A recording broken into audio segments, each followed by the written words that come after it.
बिहार से ही कथा आती है सुखदेव जी के जन्म की, कि सुखदेव जी व्यासपुत्र कैसे हुए। सूत जी महाराज कहते हैं, बोले ऋषियों, ये जो सुखदेव स्वामी है ना, गोलोक धाम में राधा रानी की गोद में रहते थे शुक पक्षी के रूप में। शुक पक्षी कहते तोते को, तोते के रूप में राधा रानी की गोद में रहते थे गोलोक धाम में।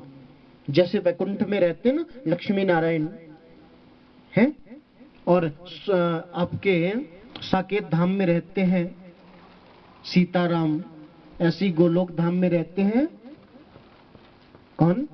राधा और श्री कृष्ण। सतगुरुदेव भगवान की जय। राधा रानी की गोद में रहते थे सुखदेव स्वामी पक्षी के रूप में। तो एक दिन राधा रानी सुखदेव जी से कहती है, बोले देखो सुखदेव जी, आपको मृत्यु लोक जाना होगा, आपको पृथ्वी पर जाकर अवतार लेना होगा। क्यों? बोले आपको पृथ्वी पर जाकर भागवत धर्म का प्रचार प्रसार करना है, इसलिए आपको पृथ्वी पर जाना होगा। यूं जब राधा रानी ने कहा तो सुखदेव जी नाराज होकर कहते हैं, बोले माता, आप लोगों को छोड़कर मैं कहीं नहीं जाऊंगा, मैं पृथ्वी पर बिल्कुल नहीं जाऊंगा। बोले क्यों? बोले माता, प्रभु की जो वैष्णवी माया रहती है ना मृत्यु लोक में, वैष्णवी व्यतनोन मायाम, जो जीव को जन्मते ही पकड़ लेती है, उस माया से बहुत डरता हूं मैं, उस माया से बड़ा डर लगता है, इसलिए मैं कहीं नहीं जाऊंगा आप लोगों को छोड़कर। बोले सुखदेव जी आपको जाना तो होगा। सुखदेव जी रोते हैं, बोले माता, आप मुझे यहां से क्यों निकाल रही है, मैं कहीं नहीं जाऊंगा, उस माया से बहुत डरता हूं, मैं आप लोगों को तो भूल ही जाऊंगा, मैं तो माया के चक्कर में उलझ जाऊंगा। राधा रानी ने वचन दिया, बोले मैं वचन देती हूँ सुखदेव जी, माया आपका कुछ नहीं बिगाड़ पाएगी, माया आप पर असर ही नहीं कर पाएगी, लेकिन आपको जाना तो होगा। जैसे कैसे सुखदेव जी तैयार हुए मृत्यु लोक में आने के लिए, हैं पृथ्वी पर आने के लिए, अवतार लेने के लिए तैयार तो हुए।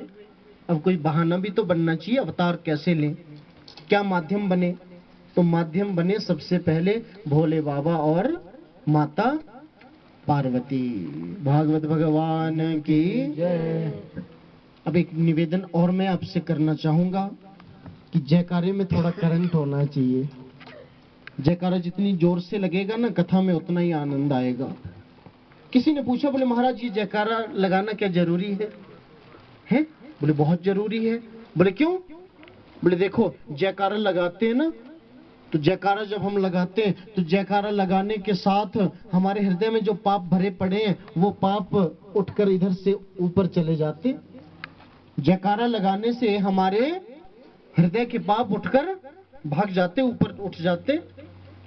दूसरे ने पूछा, बोले महाराज जो चीज उठती है वो कहीं जरूर गिरती है, अब ये बताओ वो पाप गिरते कहाँ है? बोले जो जयकारा नहीं लगाते उनके सिर पर गिर जाते हैं, जो जयकारा नहीं लगाते उनके सिर पर गिर जाते।